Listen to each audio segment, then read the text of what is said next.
Du haut de mes 16 révolutions, voilà quelques années que j'ai l'air assez vieille pour errer à ma guise dans la cité. Mais ça ne revient encore qu'à tourner en rond. Je connais les dédales de Sainte-Foy par cœur. J'ai sondé toutes les avenues possibles, et il n'y a pas d'issue. Le mur nous enceint, sans brèche autre que la porte qui s'ouvre si rarement. Cette année, le conseil a engagé des ouvriers pour y peindre des semblants d'horizon. Un fondu allant du gris au bleu ciel. Il ne reste que l'ombre des graffitis effacés au sable abrasif et 5 rangs de barbelés pour nous rappeler qu'il n'y a pas, n'y aura pas, d'ailleurs. C'est mieux comme ça, sans doute. L'obsession de repousser sans cesse les frontières de son habitat, c'est ça qui a mené notre civilisation jusqu'à la 6e extinction, de toute façon. Il faut apprendre à dompter cette curiosité malsaine, à maîtriser nos pulsions archaïques. Le mur a été érigé pour nous protéger de nous-mêmes, le temps qu'on se réforme tous de l'intérieur. Jusqu'à plus soif de liberté? Qu'au bout de décennies de rééducation, nous fassions mieux? Je caresse des yeux les lettres délavées laissées par le dernier vandale. Désobéissez. Le pire est ne pas de savoir combien de temps elle durera, louable ou non, cette détention. Sous la capuche de ma pèlerine isothermique, je cache mes décolorations capillaires, un audacieux dégradé blond qui vire au lilas aux pointes, inspiré d'une photo d'orchidée disparue. Mon style multicolore détonne. Fait rire pas. À mon corps fluet, j'oppose des bottes à cape d'acier récupérées dans les affaires de maman à l'ambition de mettre un peu de couleur dans ce désespoir ambiant. À défaut d'une pluie fluo, j'aimerais bien que se matérialise une averse de neige fondante comme l'hiver de mes 8 ans. Des flocons gros à faire coucher le smog.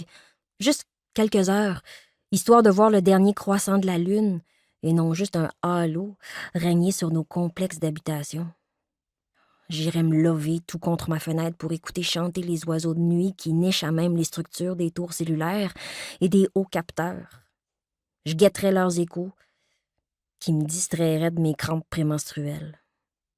Mais non, le ciel est gris, gris de plomb, gris carbone, et il est impossible de s'y soustraire. Même si ça me prend plusieurs heures, 123 000 foulées environ, pour faire le grand tour de l'enceinte de la cité, je me sens quand même prise en souricière. Les dents serrées, des fourmis dans les jambes, je tremble d'ennui. C'est pire quand je m'immobilise.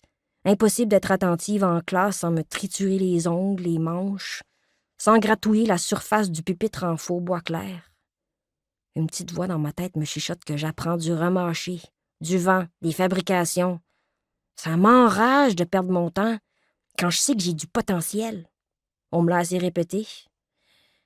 Mais à quoi ça sert si c'est pour faire comme tout le monde, me taire, me laisser remplir? Mes résultats au dernier test de classement m'ont au moins obtenu le privilège d'un nouveau piercing, un anneau mauve électrique au centre de la lèvre inférieure. Ma manie de faire tourner mon bijou avec ma langue 1, 2, 3 fois pour la chance, ça rend pas fou. Surtout quand je conduis, pendant qu'il se cramponne, discrètement, croit-il, à la portière côté passager.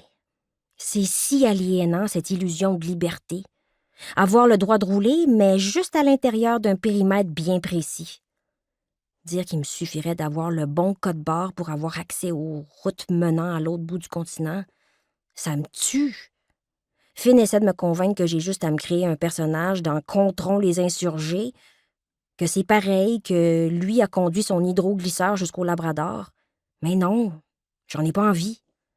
Après mes 8 heures de cours avec le casque de simulation sur la tête, j'ai besoin d'un champ de vision un peu plus large. Sans m'en rendre compte, je me suis laissé dériver vers la maison. Tant mieux, le couvre-feu approche. Je lève le menton afin que l'œil magique de la porte d'acier scanne mes traits au moment même où tous les lampadaires du quartier s'éteignent derrière moi. Le verrou se déclenche, j'entre dans notre bloc, prends les marches plus tôt que l'ascenseur, question de me renforcer les cuisses. Un jour, elle pourrait me servir à aller plus loin qu'au pied de nos paysages en 2 dimensions.